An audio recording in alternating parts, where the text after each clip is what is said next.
Assalamualaikum warahmatullahi wabarakatuh. Perkenalkan, nama saya Fidel Afridinul Putra dari kelas R4 Prodi Manajemen Fakultas Ekonomi dan Bisnis.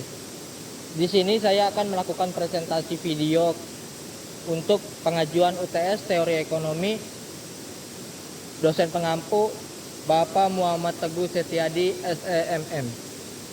Yang pertama yaitu adalah dasar-dasar ekonomi. Ekonomi itu sebenarnya sederhana sekali. Ketika kita punya keinginan yang gak terbatas, tetapi sumber daya terbatas. Misalnya, kita mau liburan ke tempat ini. Lalu, kita mau punya handphone, atau kita mau beli peralatan mewah. Tetapi, tenaga, uang, dan waktu kita itu terbatas gitu. Nah, itulah munculnya konsep kelangkaan. Karena terbatas, kita harus memilih pilihan itu selain ada biaya peluang. Misalnya, kamu pilih kuliah dan merelakan tidak bekerja sebagai paruh waktu. Dan jangan lupa, harga di pasar ditentukan oleh permintaan dan penawaran. Kalau banyak orang mau beli cabai tapi stok sedikit, harganya melambung karena stok melimpah, harga turun. Sesederhana itu. Lalu yang kedua ada perkembangan teori ekonomi. Perkembangan teori ekonomi merupakan proses panjang yang mencerminkan dinamika perubahan sosial, politik, dan teknologi di setiap masa. Dimulai dari teori ekonomi yang dikemukakan oleh tokoh-tokoh seperti Adam Smith, David Ricardo, dan Thomas Malthus. Konsep ini menekan mekanisme pasar bebas, peran individu, dan hukum permintaan, serta penawaran sebagai pengatur utama perekonomian. Yang pertama yaitu teori ekonomi klasik. Ini merupakan fondasi awal dari pemikiran ekonomi modern yang berkembang pada abad ke-18 dan ke-19. Pemikiran ini dipelopori oleh para ekonomi terkemuka seperti Adam Smith, David Ricardo, dan Thomas Robert Malthus. Lalu yang kedua ada teori ekonomi neoklasik. Neoklasik adalah istilah yang digunakan untuk mendefinisikan beberapa aliran pemikiran ilmu ekonomi yang mencoba menjabarkan pembentukan harga produksi dan distribusi pendapat melalui mekanisme penawaran pada suatu pasar. Teori ini lebih berdasarkan kepada keputusan marginal daripada biaya produksi maupun tenaga kerja. Selain itu, permintaan dan penawaran dalam pasar neoklasik harus maksimal. Dan yang terakhir adalah teori ekonomi modern. Teori ekonomi modern ini menuju pada konsep dan prinsip ekonomi yang berkembang sejak abad ke-20 yang terus diperbarui untuk menjawab tantangan ekonomi global yang semakin kompleks. Salah satu ciri utama dari teori ini adalah pendekatan yang interdisipliner yang menggabungkan ilmu ekonomi berbagai bidang lainnya seperti psikologi, sosiologi, dan matematika.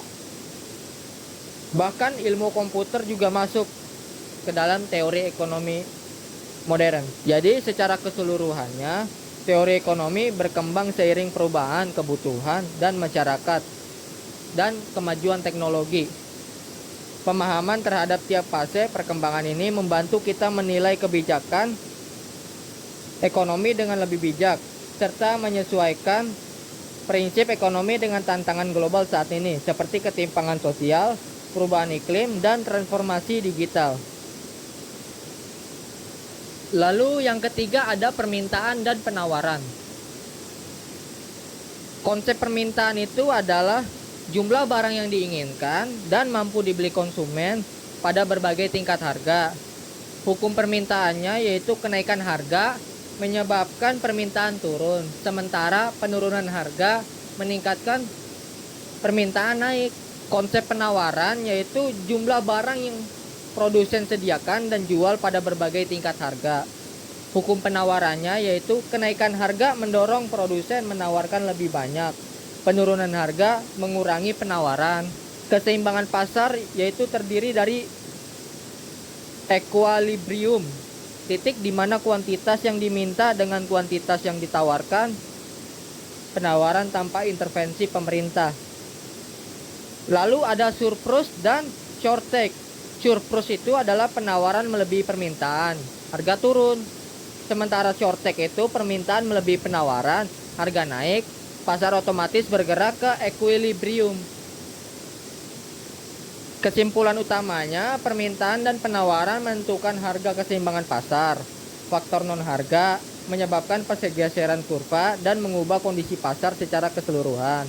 Rekomendasinya adalah konsumen bertindak rasional mempertimbangkan faktor di luar harga. Kalau produsen, pantau teknologi dan biaya produksi. Dan yang terakhir itu pemerintah keluarkan kebijakan stabil untuk menjaga keseimbangan pasar dan keterjangkauan harga. Lalu yang keempat ada model produksi dan biaya. Latar belakangnya yaitu dalam dunia bisnis dan ekonomi, kegiatan produksi merupakan inti dari proses penciptaan nilai. Model produksi ini menggambarkan hubungan antara input seperti tenaga kerja, modal, bahan baku, dan output seperti barang atau jasa yang dihasilkan. Sementara itu, biaya produksi ini mencerminkan keseluruhan pengeluaran yang harus ditanggung perusahaan dan proses produksi. Tanpa pengelolaan biaya yang baik, perusahaan berisiko mengalami kerugian meskipun volume produksinya tinggi. Pengertian model produksi dan fungsi biaya adalah persamaan matematis yang menunjukkan hubungan antara input yang digunakan seperti tenaga kerja, modal, dan bahan baku, dan output barang atau jasa yang dihasilkan. Jenis-jenis biaya produksinya yaitu yang pertama itu ada biaya tetap, yaitu tidak berubah sesuai volume produksi, contohnya sewa. Lalu yang kedua adalah biaya variabel, berubah sesuai volume produksi, contohnya bahan bakunya. Lalu yang terakhir adalah biaya overhead pabrik, biaya yang tidak langsung seperti listrik atau gaji staf pabrik. Bagaimana cara melakukan analisis titik impas dan apa manfaat bagi perusahaan? Analisis titik impas itu adalah merupakan alat yang sangat penting dan dalam mengambil keputusan bisnis. Dengan memahami titik di mana pendapatan sama dengan total biaya, manajemen dapat membuat keputusan yang lebih strategis dan terinformasi di berbagai aspek operasional. Manfaat titik impas bagi perusahaan itu yaitu membantu menentukan volume penjualan minimum untuk menghindari kerugian, menetapkan target penjualan yang realistis, menyusun strategi harga yang lebih cerdas, mengukur efisiensi operasional dan merencanakan target laba. Selain itu, analisis BEP juga dapat digunakan untuk mengevaluasi kelayakan investasi atau proposal bisnis. Lalu yang kelima ada model konsumen. Seperti perilaku konsumen ini merupakan aspek penting dalam dunia pemasaran yang mempengaruhi keputusan pembelian barang atau jasa. Dengan memahami model perilaku ini, konsumen perusahaan dapat merancang strategi pemasaran yang lebih efektif untuk menarik perhatian dan memenuhi kebutuhan konsumen. Model perilaku konsumen adalah teori yang mempelajari tentang berbagai faktor yang mempengaruhi konsumen dalam membeli barang atau jasa. Sebuah model adalah sebuah penyederhanaan gambaran dari kenyataan. Penyederhanaan ini merupakan pengaturan aspek-aspek dari kenyataan dan hanya terdiri dari aspek di mana pembuat model tertarik. Jenis model perilaku konsumen yang pertama ada model Henry Asael, yaitu konsumen individual pembelian dipengaruhi oleh kebutuhan, persepsi, sikap, gaya hidup, dan kepribadian konsumen. Yang kedua, lingkungan. Konsumen dipengaruhi oleh lingkungan sosial seperti teman, tetangga, atau keluarga. Lalu yang ketiga ada strategi pemasaran. Stimulasi pemasaran seperti iklan, promosi mempengaruhi keputusan konsumen. Lalu yang kedua ada model Kotler atau tipe perilaku membeli. Perilaku membeli yang kompleks, keterlibatan tinggi, produksi mahal, perbedaan besar antar merek. Perilaku membeli yang mengurangi ketidakcocokan, keterlibatan tinggi, perbedaan kecil antar merek. Lalu yang terakhir, perilaku membeli karena kebiasaan, keterlibatan rendah, pembelian otomatis. Lalu yang ketiga ada model Howard Sheet. Elemen pokoknya yaitu dari dorongan pemasaran iklan, promosi, dan sosial teman yang mempengaruhi konsumen. Yang pertama ada output, keputusan akhir untuk membeli merek tertentu berdasarkan informasi yang diterima. Yang kedua ada variabel exogen atau faktor eksternal seperti status sosial, kebudayaan, urgensi yang dapat mempengaruhi keputusan pembelian. Lalu yang terakhir ada model Engel atau Pollard Blackwell. Tahapan proses pembeliannya itu motivasi, kebutuhan atau keinginan yang memicu pembelian. Pengamatan proses konsumen, mengamati informasi dari berbagai. Lalu yang ketiga ada proses belajar. Konsumen belajar tentang produksi berdasarkan pengalaman atau informasi sebelumnya. Faktor-faktor yang mempengaruhi model perilaku konsumen. Yang pertama ada faktor individual. Kebutuhan, motivasi, persepsi, sikap, dan gaya hidup yang mempengaruhi pilihan pembelian. Yang kedua ada faktor lingkungan, kelompok referensi, keluarga, peran budaya, dan kondisi ekonomi yang membentuk preferensi konsumen. Lalu yang ketiga ada faktor pemasaran, iklan, harga, dan distribusi yang mempengaruhi keputusan beli. Lalu yang terakhir ada faktor psikologis, motivasi, persepsi, belajar, keyakinan yang mempengaruhi keputusan.